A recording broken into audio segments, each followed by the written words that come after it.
Hi, my name is Clint Emerson, retired Navy SEAL and now crisis management professional. Today I'm going to provide you with some valuable tips on how to survive a home invasion.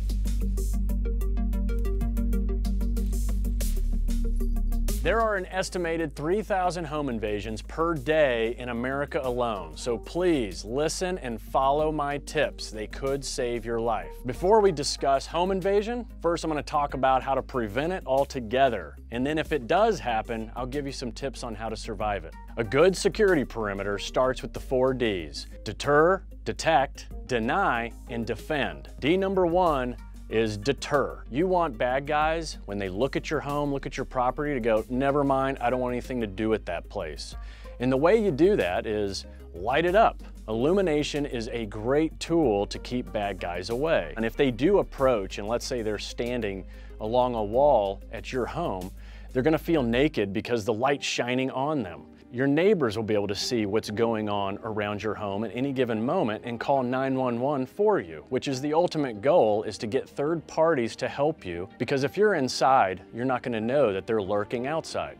So light up your property. One thing for sure, bad guys do not like unpredictable events. You need to add some unpredictable things to your lifestyle. That could be something as simple as kids' toys on the front porch or in the front yard. Or it could be the fact that you have dogs. But if you don't have dogs, well then you could put up maybe some beware of dogs stickers or signs to allude that you have dogs. If you don't have kids, then maybe lean a skateboard up against the wall near your front door. But one thing for certain, bad guys want nothing to do with a home that they can't figure out the pattern of life for.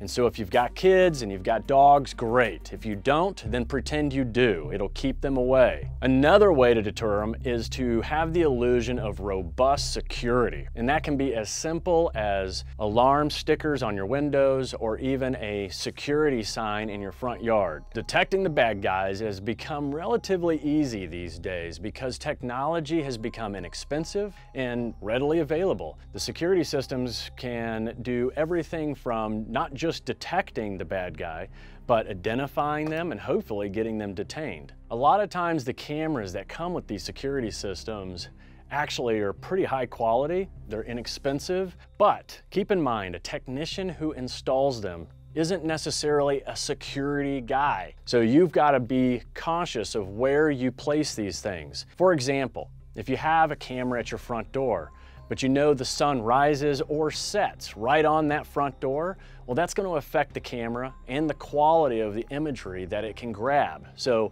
make sure you put your cameras in places that can get ID quality. Another mistake is a lot of times cameras are installed so that when you look at it on your phone or an iPad or your laptop, you see this cool image of your entire living room or maybe the whole backyard. But that's not going to get you ID quality of the bad guy. You've got to put those cameras in a place that get the proper field of view so you get ID quality of the bad guy. The easiest way to detect bad guys, and it's something that's kind of gone away, is simply by talking to your neighbors. It takes a village, especially when it comes to security. So take time to get to know your neighbors, let them know when you're coming and going. After you build a good relationship and trust, then you can look out for one another. And if you see something odd, it's as easy as a text to let them know that, hey, I think I see something weird in your backyard, or hey, there's something going on down the street. But by communicating with one another in your neighborhood is really the first way and the best way to detect any anomalies or bad guys that might be cruising through. All right, let's talk about deny. Now that is just keep them out and do whatever it takes to do so. And we always think about doors and windows, but let's start with the garage. Believe it or not, most bad guys go to the big garage door as their first point of entry. And the reason being is they know they can get into the garage and into the home through the garage pedestrian door, because most of the time it's left unlocked. So lock that inside door just to be safe. A lot of times you have a garage door with a garage door opener on it, which uses a remote and draws the garage door up and then draws it back down when you leave. If you ever take a look at a garage door opener, there's a cable hanging down with a handle on it. And that's so you can disengage the garage door opener and then freely open and close the garage manually. Now, when the garage is closed, that cable is hanging dangerously close to the skin of the inside of the garage and the wall. What bad guys will do is they'll take a hanger, they'll straighten it out, put a little hook at the end, and they'll feed it in between the top of the garage door and the garage door frame. And by doing so, it allows them to grab that garage door emergency release and pull on it and disengage the garage door opener. That allows a bad guy now to open the door from the outside, and then he can go in the garage and close it behind him and be inside your house doing whatever he wants without anybody ever knowing. So the way to prevent this is either take that garage door release handle and cut it off, or you can move it all the way up to the top and zip tie it into a bundle. Whatever you do, you just want to make sure that it can't be hooked, and that's really what you're trying to do there. So now as we move around to the, let's say the front door, one, you want like a solid core door or an aluminum door. And then we also think about locks. But what's more important than locks is actually all the hardware holding everything in place. Usually when a door is installed, it uses really short screws on the hinges, the strike plate, and also anything that holds the lock in place inside the door. What you want to do is go around and replace all the screws with 3.5-inch wood screws and really anchor down the hinge points, all those hinges, there's usually 3 of them, replace all the screws, then move to the other side of the door and replace the strike plate and all the screws holding the lock in place with 3.5-inch wood screws. What that does is it reinforces the integrity of all those things that are keeping people out. And the last thing you want to do is add 3.5-inch wood screws on the locking side into the door frame itself about every foot, up the door and down the door from the strike plate. So now when the bad guy kicks your door in, it's going to probably take him, depending on his strength, 5 to 10 times, just because you reinforced it, which puts time on your side. Next, windows. These days they make all kinds of different films that can go on your windows that are actually used for hurricanes. But what's great about them is you can throw a brick at these films once they're on a window and it won't break the window. There are some films out there that actually stop bullets. So it's pretty low cost and it goes on like tent. Nobody will know it's there, but it will prevent your windows from being penetrated. If you are the victim of a home invasion, now it's time to defend yourself, which is D number 4. A good defense starts with a plan, and your plans do not need to be complicated.